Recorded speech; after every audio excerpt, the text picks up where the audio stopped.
रहेगी जब तलक दुनिया ये अफसाना बयां होगा, वतन पे जो फिदा होगा अमर वो नौजवान होगा।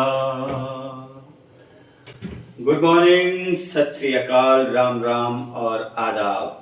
दोस्तों, आज है 11 अगस्त और 11 अगस्त को हम कोटि कोटि नमन करते हैं हमारी जंग आज़ादी के सबसे छोटी उम्र के शहीद खुदीराम बोस जी को।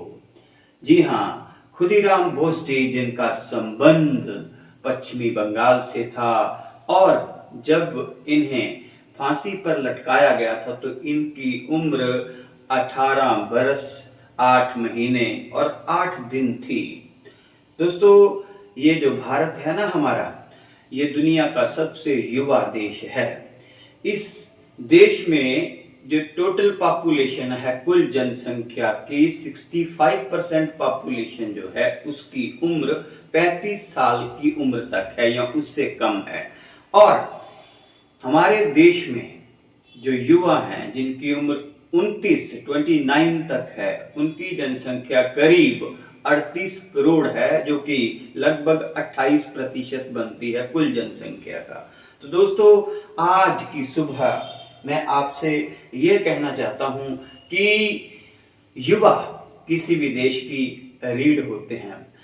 रीढ़ जितनी मजबूत होती है, देश उतना ही विकासशील होता है, देश उतना ही विजनरी होता है, देश उतना ही शक्तिशाली होता है, देश उतना ही सुदृढ़ होता है।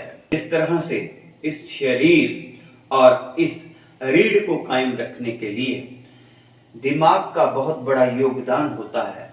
उसी तरह से कच्ची उम्र को एक परिपक्व उम्र का सहारा बहुत जरूरी होता है। जो घर अपने परिपक्व उम्र के बड़ों के सहारे चलते हैं, युवा, वो घर जो होते हैं वो तरक्की करते हैं। और जो देश, जो आंदोलन जिसमें युवा वर्ग की शक्ति बहुत बड़ी मात्रा में होती है, उनको एक विजनरी या एक मैच्योर ब्रेन जो है उनकी जरूरत होती है, तभी वो कामयाब होते हैं। मैं आपको कुछ एग्जांपल्स देता हूँ। एग्जांपल्स कहती हैं कि जब भगत सिंह जी शहीद हुए थे तो उनकी उम्र 23 इयर्स थी। जब मदन लाल ढींगरा शहीद हुए थे, आई थिंक ही वाज 25 साल के लगभग उनकी उम्र थी। करतार सिंह सराबा जब उनकी शहादत हुई थी तो उनकी उम्र 19 वर्ष से ज्यादा थी। लेकिन इनके साथ जो ब्रेन थे, जो इनके गुरु थे, जो इनके आका थे, वो मैच्योर माइंड थे। जैसे भगत सिंह जी के गुरु या उनके मार्गदर्शक जो थे वो लाला लाजपत राय थे।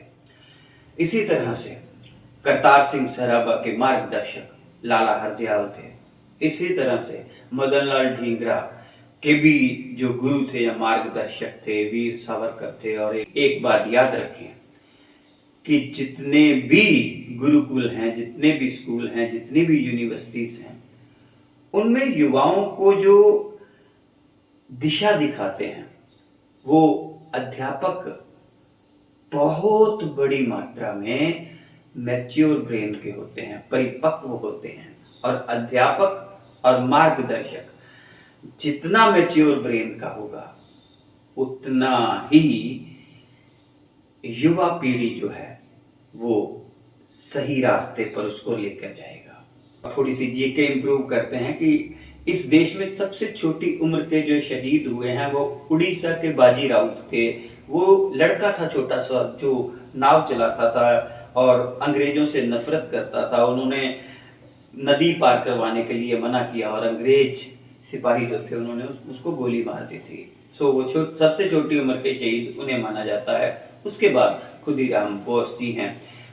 दोस्तों, खुदीराम बोस जी को जो फांसी हुई थी वो इसलिए हुई थी क्योंकि उन्होंने बंगाल कलकत्ता प्रेसिडेंसी के चीफ मैजिस्ट्रेट जो थे किंग्सफोर्ड, उनकी हत्या करने का प्रयास किया था। इनके साथी आई थिंक प्रफुल्ल चाकी भी थे।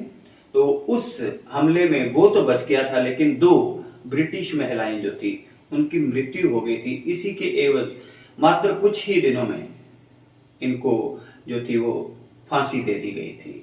आज जबकि देश अपनी आज़ादी की 80वीं सालगिरह मनाने जा रहा है, तो हम सभी का ये कर्तव्य बनता है कि हम अपनी युवा पीढ़ी को एक सही दिशा दें, और जो युवा पीढ़ी है वो भी इस बात का ध्यान रखे कि वो जीवन में जो भी करेंगे, चाहे अपने लिए, चाहे अपने देश के लिए, चाहे समाज के लिए, उसमें मैच्योर माइंड की जरूर आवश्यकता होती है। एक गुरु की या एक शिक्षक की, एक साथी की आवश्यकता जरूर होती है, क्योंकि युवा वर्ग जो होता है इसके पास ऊर्जा तो होती है, लेकिन उस ऊर्जा को संभालना कैसे है, उस ऊर्जा को नवरूपांतरित कैसे करना है, इसमें एक परिपक्व दिमाग का रोल बहुत बड़ा होता है। मुझे आशा है कि आपको मेरे द्वारा दी गई आज के दिन की जानकारी पसंद आएगी, और आप ये वीडियो जो है वो आगे शेयर भी करेंगे, और अगर आप टीचर हैं तो अपने बच्चों को आज खुदीराम बोस जी के बारे में बताएंगे भी जरूर। बहुत सी शुभकामनाओं के साथ इधर से गुजरा था, सोचा सलाम करता चलूं।